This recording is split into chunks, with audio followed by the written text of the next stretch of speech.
Bonjour, bon à savoir est là. Voici 10 animaux qui ont sauvé la vie de leur maître. Un chat sauve un garçon d'un chien. 13 mai 2014. Une journée normale à Bakersfield, en Californie, était sur le point de prendre une tournure dramatique pour la famille Trionte-Philo. Jérémy, 4 ans, jouait dans son allée lorsque le chien du voisin l'a soudainement attaqué, l'attrapant par la jambe et l'entraînant hors de son tricycle. Heureusement, Tara, le chat de la famille, était sur les lieux. Le temps que Tara vienne en aide au garçon, le chien avait déjà commencé à mordre et à traîner Jérémy à travers l'allée. La courageuse chatte a chargé le chien, l'a effrayé et a donné à la mère de Jérémy le temps d'intervenir, lui sauvant probablement la vie par la même occasion. Les images de sécurité de la maison de la famille ont été utilisées pour documenter l'ensemble de l'incident.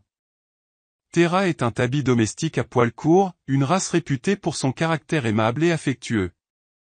Ce jour-là, elle a fait preuve d'une grande bravoure, prouvant que les chats sont également capables de se soucier des autres. Après l'incident, Tara est devenue une héroïne mondiale. Sa bravoure a été largement diffusée sur les médias sociaux et elle a fait l'objet d'articles dans de nombreux organes de presse. Sa bravoure lui a valu le surnom de Hero Cat, et lors des Hero Dog Awards 2014, le People's Choice Award for Best Animal lui a également été décerné. Mais l'héroïsme de Tara n'a pas commencé et ne s'est pas terminé avec l'attaque du chien. Même avant ce jour, elle était une présence indépendante dans la famille Trionte-Philo. Les Trionte-Philo affirment que Tara a toujours été la plus féroce protectrice de Jérémy et qu'elle l'a même sauvé d'un serpent à sonnette. En l'honneur de la bravoure de Tara, un livre pour enfants intitulé Tara et ses amis héroïques a même été écrit. La famille Trionte-Philo a écrit un livre qui raconte l'histoire courageuse de Tara et incite les enfants à être aussi courageux qu'elle. Après l'incident, Tara a continué à vivre avec ses propriétaires en Californie. Ceux-ci ont déclaré qu'elle était heureuse de sa nouvelle célébrité et qu'elle se portait plutôt bien. En fait, Tara a même eu l'occasion de lancer la première balle lors d'un match de baseball de ligue mineure à Bakersfield. L'histoire de Tara a inspiré les gens du monde entier grâce à sa bravoure et à sa rapidité d'esprit, qui ont permis de sauver la vie d'un jeune garçon. Bien qu'il s'agisse d'un chat, les besoins de Tara démontrent que personne n'est au-dessus d'un héros. Son héritage se perpétue, inspirant d'autres personnes à agir avec courage et à aider ceux qui sont dans le besoin. Toby, le Golden Retriever. Vous pensez que votre animal de compagnie serait capable de vous sauver la vie en cas de besoin? La plupart des animaux de compagnie vous avertissent d'un danger, en fonction de l'animal et de votre niveau de conscience. Mais avez-vous déjà pensé à un animal de compagnie qui appliquerait activement une procédure médicale pour vous sauver la vie? Il y a quelques années, Debbie Parkhurst passait une journée normale et grignotait une pomme lorsque, dans un moment fatal, un morceau de la pomme s'est coincé dans ses voies respiratoires. Elle a immédiatement réalisé qu'elle était en difficulté et qu'elle était seule à la maison, à l'exception de son Golden Retriever, Toby. Debbie savait qu'elle devait faire la manœuvre de Heimlich, mais ses tentatives pour la faire elle-même n'ont pas fonctionné. Elle était loin de se douter que Toby, qu'elle avait sauvé d'une poubelle il y a quelques années, était sur le point de décupler sa gentillesse. Alors que Debbie s'affaiblissait de plus en plus, Toby s'est dressé sur ses pattes arrière et l'a poussée sur le sol. Puis il a fait quelque chose dont les gens parlent encore. Il a commencé à sauter de haut en bas sur la poitrine de Debbie. Elle pouvait voir les bleus que cela laissait, mais les bleus en valaient la peine. Lorsque Debbie est sur le point de s'évanouir, Toby lui lèche affectueusement le visage pour la tenir éveillée et continue à sauter. La pomme finit par sortir. Toby était fou de joie et Debbie était soulagée. L'histoire de Toby a immédiatement fait la une des journaux et la nouvelle célébrité a reçu des demandes d'interview d'aussi loin que les États-Unis et la Suède. Le Today Show, Good Morning America et le Late Show se disputent une partie de sa nouvelle célébrité. On a demandé au vétérinaire de Toby, le Dr Doug Foreman de l'hôpital vétérinaire de Cherry Hill, s'il pensait que le Golden Retriever savait ce qu'il faisait. Le docteur a expliqué qu'environ un an auparavant, les Parkerus avaient amené Toby à l'hôpital pour une grave infection de la jambe. Ce qu'il avait d'abord cru être un cancer, qui aurait nécessité une amputation, s'était avéré être une mauvaise infection.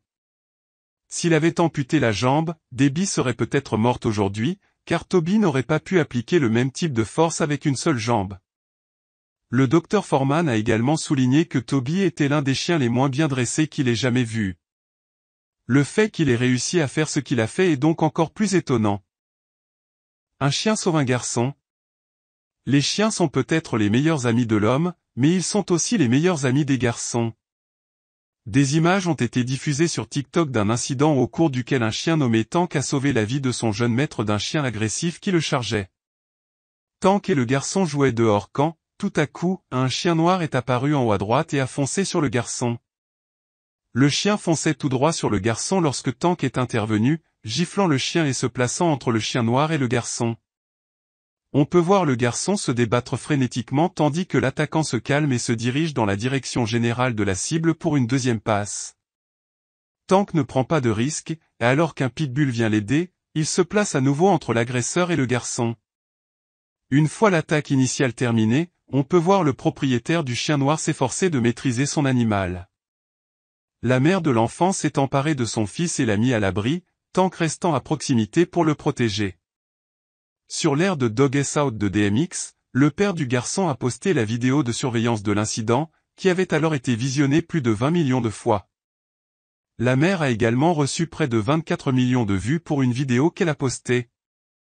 La mère a écrit « La nuit dernière, le chien de notre voisin a chargé mon fils au hasard, et mon Tanky lui a évité de se faire malmener. » Ou pire. La vidéo poursuit en disant que Tank a sauvé la vie du garçon. La vidéo montrait Tank se roulant sur le dos, la langue tirée avec son jouet préféré. La légende indique, Iglis Kiyet Professional Home Security Officer, agent de sécurité domestique professionnel hautement qualifié. Manifestement, dans cette vidéo, il n'a pas l'air dangereux du tout. Tanky a l'air d'être plus à l'aise dans une vidéo sur les animaux en peluche, mais les apparences peuvent être trompeuses. Le site web d'information du propriétaire du chien, World of Dogs, est celui de Sharon Waddington, un ancien officier de police américain qui a passé près de 30 ans à travailler aux côtés de bergers allemands. Elle explique sur son site que les bergers allemands sont des gardiens parce qu'ils ont été élevés spécifiquement pour garder les moutons et qu'ils ont un instinct protecteur. Les bergers allemands se distinguent les uns des autres par leur vivacité d'esprit, leur agilité et leur sens de la protection. Cependant, même sans entraînement formel, ils sont capables d'être des chiens de garde et de défendre leurs propriétaires. Au moment où la séquence a été visionnée, elle comptait déjà près de 50 millions de vues, de nombreux commentaires « Magawa, le rat héros ». Lorsque l'on entend parler de rats, on grimace parce qu'on s'est fait une idée précise des rats. Mais il y a beaucoup de gens qui aiment les rats comme animaux de compagnie, et il y a même des rats héros. Des rats qui ont sauvé la vie de milliers de personnes. L'un de ces rats s'appelle Magawa. Magawa n'est pas un rat d'égout ordinaire qui apprend aux tortues mutantes à devenir des ninjas. Ce méga-rat est un rat renifleur d'explosifs qui est malheureusement décédé récemment à l'âge mûr de 8 ans. Mais ceux qui ont connu Magawa parlent avec tendresse et amour de ce rongeur fiable. Magala est un rat de poche qui travaille pour la nourriture. Au cours de sa carrière, on lui attribue la découverte de plus de 100 mines terrestres sur son terrain de chasse au Cambodge. Quand on sait qu'une seule mine peut blesser ou tuer plusieurs personnes, il a peut-être sauvé la vie de plus de 100 personnes ou leur a évité des blessures invalidantes. Il faut également tenir compte du fait qu'il s'agit d'un pays où de nombreuses personnes sont extrêmement pauvres et où la perte d'un soutien de famille peut plonger toute une famille dans la misère. Cela signifie que Magala a peut-être sauvé par inadvertance bien plus qu'une centaine de Cambodgiens. Son travail désintéressé lui a valu de recevoir une médaille d'or de la taille d'un petit rat de la part de l'organisation caritative vétérinaire britannique de People's Dispensary for Sick Animals, le dispensaire du peuple pour les animaux malades, en 2020. Magala travaillait pour une Apopo. Apopo est une organisation à but non lucratif qui forme des rats à poche géantes africains à la détection des mines terrestres et de la tuberculose. Ces rats ont un excellent odorat et sont entraînés à identifier l'odeur des explosifs ou de la bactérie responsable de la tuberculose. Ils font du très bon travail, honnêtement. En annonçant le décès de Magawa en janvier, Apopo a déclaré « C'est avec le cœur lourd que nous partageons la triste nouvelle que le héros Rep Magawa est décédé paisiblement ce week-end. » Magawa était en bonne santé et a passé la majeure partie de sa dernière semaine à jouer avec son enthousiasme habituel. Mais vers le week-end, il a commencé à ralentir, faisant plus de siestes et montrant moins d'intérêt pour la nourriture. Magawa avait récemment fêté son anniversaire en novembre, atteignant l'âge de 8 ans. Les messages de condoléances affluent du monde entier à l'annonce du décès du petit bonhomme. Nagawa était peut-être petit, mais ses empreintes dans le cœur de nombreuses personnes étaient gigantesques. Un chien sauve une femme d'un serpent à sonnette. Les chiens sont tout simplement géniaux. Ils sont toujours là pour nous, ils peuvent lire nos émotions dans le regard et ils sont toujours en train de baver des baisers sur nous. Comme vous l'avez déjà déduit, il y a aussi des protecteurs. Les serpents à sonnette ne sont pas comme les chiens, et ils ne sont certainement pas comme les Golden Retrievers. Peu de choses peuvent être aussi éloignées l'une de l'autre que ces repoussoirs à sonnette et un superbe Golden Retriever. Oui, je sais que les crotales méritent une place au soleil, mais ils me font toujours peur. Paula Gautouin l'a appris à ses dépens lorsqu'elle a emmené ses 2 Golden Retrievers faire une promenade matinale dans le désert, à proximité d'Anthem Phoenix. On ne sait pas exactement ce qui s'est passé, mais à un moment de leur promenade, ils sont tombés sur un dos de diamant prêt à frapper. Todd, le Golden Retriever de Paula, a compris ce qui se passait et s'est courageusement interposé entre elle et le serpent. Paula n'aurait jamais imaginé que Todd deviendrait son chevalier servant lors de cette randonnée. Selon une vidéo virale diffusée sur Facebook Live, Todd a remarqué le reptile et s'est jeté devant Godwin pour la protéger du serpent qu'elle était sur le point d'écraser. Le serpent n'a pas pu atteindre Paula, mais Todd a reçu le coup en plein visage. Todd a été mordu au museau et a rapidement enflé. Son museau a rapidement pris l'aspect d'une grosse citrouille dorée. Le chiot de 6 mois a été transporté d'urgence à l'hôpital vétérinaire, mais il a survécu à l'incident et est aujourd'hui un chien heureux. Il était loin de se douter que l'histoire n'était pas terminée. Quelque temps plus tard, Todd a de nouveau été impliqué dans une bande de Diamondbacks. Mais ce n'est pas ce que vous pensez. Todd a été honoré par l'équipe de baseball des Arizona Diamondbacks. Ses exploits sont parvenus aux oreilles des organisateurs, qui mettaient sur pied un hommage aux héros américains, et Todd faisait l'affaire. Il a été invité sur le terrain de chasse où toutes sortes d'honneurs lui ont été rendus. Nous ne sommes pas sûrs que Todd ait apprécié ce moment à sa juste valeur, car il aime généralement l'attention, les baisers et les câlins, mais la foule a certainement apprécié ce que Todd a fait pour son propriétaire. L'honneur qui lui a été fait a également été apprécié par Paula, qui s'est ourson héros de guerre en 1941, alors que l'armée polonaise traversait l'Iran, elle est tombée sur un ourson laissé seul dans la nature après qu'un chasseur eut abattu sa mère. Les hommes de la 22e compagnie d'approvisionnement de l'artillerie ont immédiatement compris que sa situation était désespérée et l'ont adopté. Les soldats l'ont baptisé Wojciech, ce qui signifie « guerrier heureux ». À partir de ce moment, l'ours brun est devenu un membre de la compagnie dans l'âme. Il faisait tout avec eux, y compris lutter, fumer des cigarettes et même boire de la bière dans des bouteilles. Le soir, Wojciech s'asseyait autour du feu avec les soldats et dormait dans leur tente. Lorsque les Polonais ont rejoint la 8e armée britannique en 1942, ils ont appris que les Britanniques n'autorisaient pas les ours ni aucun type d'animal dans leur camp. Les Polonais ont résolu le problème à leur manière. Ils ont tout simplement enrôlé officiellement le soldat Wojciech dans les rangs de l'armée polonaise en lui attribuant son propre numéro de série. Dès lors, Wojciech a toujours participé aux événements officiels de l'armée polonaise. Wojciech était plus qu'un simple soutien moral, il était aussi une aide réelle, et il l'a prouvé lors de la sanglante bataille de Monte Cassino. Ce fut l'un des plus beaux moments de la 22e armée, et le soldat Wojciech n'allait pas les laisser s'échapper. Un jour, alors que les soldats transportaient les caisses de munitions des canons, Wojciech a compris ce qu'ils faisaient et a décidé de les aider. L'ours utilisa ses pattes et aida à transporter les munitions vers les mortiers et l'artillerie déployés. Ces caisses pèsent parfois une centaine de kilos chacune. Wojciech ne se contentait donc pas d'aider les soldats à oublier la guerre, il les aidait activement. Son aide était telle qu'il a été promu au grade de caporal, comme tous les autres soldats. Wojciech était sans travail. Dès la fin de la Seconde Guerre mondiale, lorsque tous les soldats sont rentrés chez eux, ils lui ont trouvé un lieu de repos paisible aux eaux d'Édimbourg, en Écosse. Le caporal Wojciech a passé ses derniers jours allongés, à manger et à dormir la plupart du temps. Souvent, ses amis soldats allaient lui rendre visite et peut-être fumaient-ils une cigarette ou buvaient-ils une bière en cachette. Wojciech est décédé en 1963, à l'âge de 22 ans. L'armée polonaise a été tellement touchée par ce soldat que la 22e compagnie de ravitaillement d'artillerie a changé l'emblème de son unité en un ours portant un obus d'artillerie. Le caporal Wojciech est encore aujourd'hui une source d'inspiration pour la 22e compagnie et l'ensemble de l'armée polonaise. Lulu le cochon sauve son propriétaire inconscient.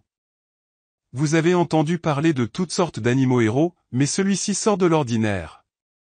Voici Lulu, le cochon vietnamien à ventre creux. Lulu a sauvé la vie de sa maîtresse. Un jour, Johanne Altman s'est soudain sentie très mal alors qu'elle effectuait ses tâches ménagères quotidiennes. Elle apprendra plus tard qu'il s'agissait d'une crise cardiaque. Pour ne rien arranger, elle s'est effondrée et s'est retrouvée toute seule chez elle. Enfin, pas tout à fait. Il y avait bien Lulu, son cochon ventru, mais qu'allait-elle faire? Elle a eu de la chance, car Lulu, un cochon vietnamien affectueux et intelligent, était sur le point de sauver la situation. Joy avait un chien qui s'est mis à aboyer de façon incontrôlée et elle a réussi à jeter un réveil à travers une vitre pour essayer d'attirer l'attention. Personne ne semblait réagir. Lulu a fait le rapprochement et s'est rendu compte qu'il s'agissait d'une situation extraordinaire. Sa maîtresse était déjà inconsciente sur le sol. La truie a fait la seule chose à laquelle elle pouvait penser. Elle sortit en courant dans la rue qui passait devant la maison et s'allongea au milieu de la chaussée. Au début, toutes les voitures ont contourné le cochon, sans comprendre ce qui se passait. La plupart des automobilistes ne savent même pas quel type d'animal est Lulu et se contentent de passer devant. Pendant ce temps, l'état de Johanne s'aggravait et elle s'est mise à prier car elle pensait qu'elle allait mourir. Il a fallu un certain temps pour qu'un automobiliste se rende compte de l'étrangeté de la situation et arrête sa voiture. Au début, il n'a pas compris ce que voulait Lulu, puis il a compris. Elle voulait qu'il la suive. L'automobiliste a été conduit jusqu'à la maison dont la porte était ouverte et a été suivi dans la partie de la maison où Johanne était allongée sur le sol, en bonne santé.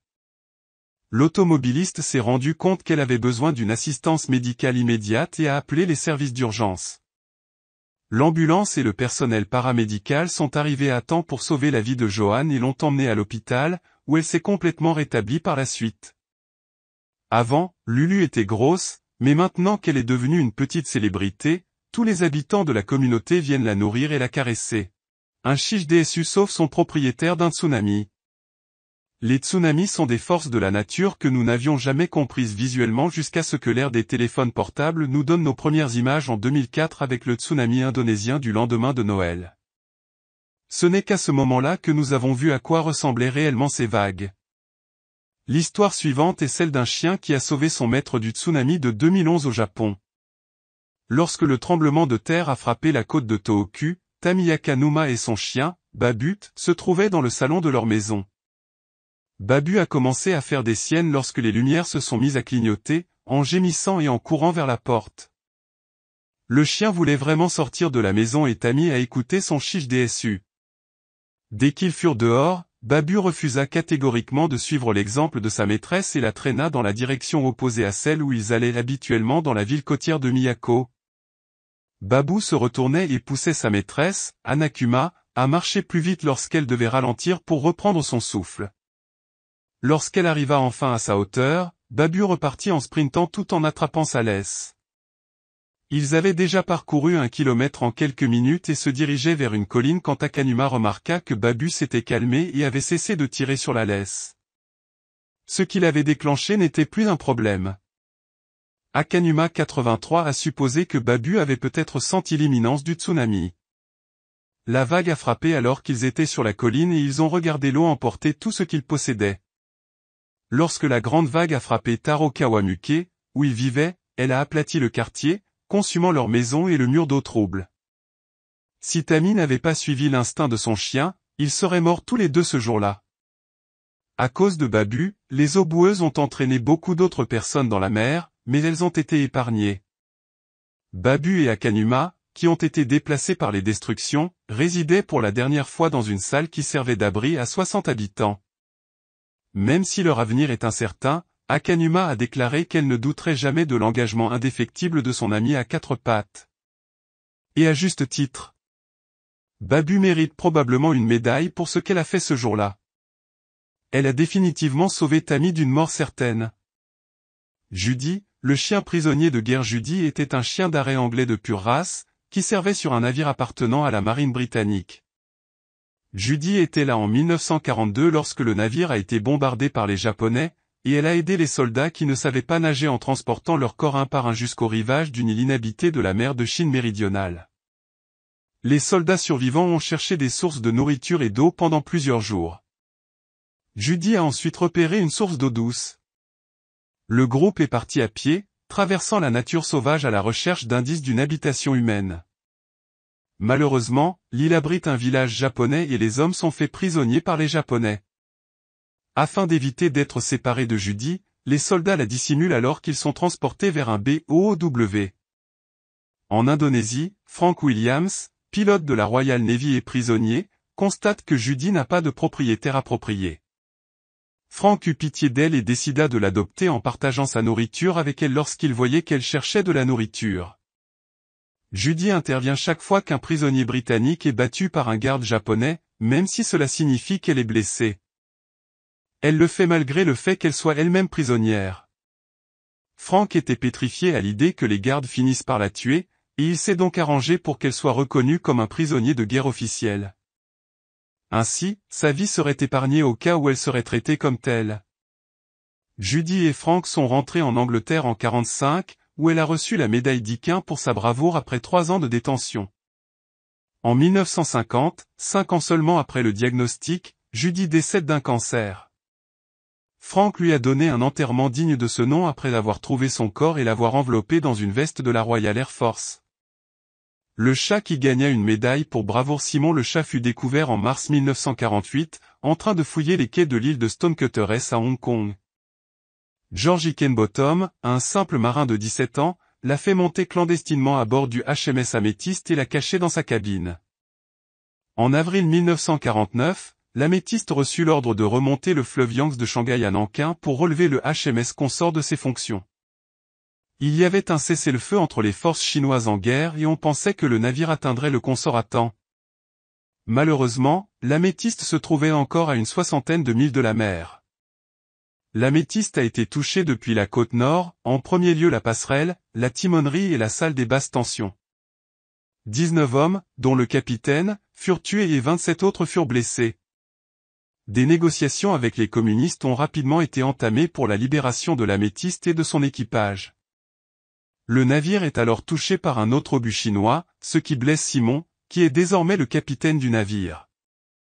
Simon a été blessé et a disparu pendant plusieurs jours avant d'être découvert par le quartier-maître George Griffiths et emmené à l'infirmerie. Le médecin militaire Michael Fearnley retire les éclats d'obus en 4 endroits et recoud Simon avant de s'occuper de son visage brûlé. Le docteur Fearnley propose à Simon de rester à l'infirmerie pour remonter le moral des jeunes membres d'équipage restants. Nombre d'entre eux ont été traumatisés par l'attaque et la perte de leurs compagnons d'équipage, ainsi que par la douleur d'avoir dû assister à 20 enterrements en mer. Le fait que Simon ait vécu ce qu'ils ont vécu a donné à l'équipage l'impression que le chat était l'un des leurs. Les conditions à bord de l'Améthyste ont commencé à se détériorer en raison de la diminution des réserves de nourriture et d'eau, et les négociations étaient dans l'impasse parce que les communistes exigeaient que les hommes de l'Améthyste admettent qu'ils avaient à tort envahi les eaux nationales chinoises et tiré en premier sur l'armée de Mao. La situation s'éternise et dure plus de 100 jours.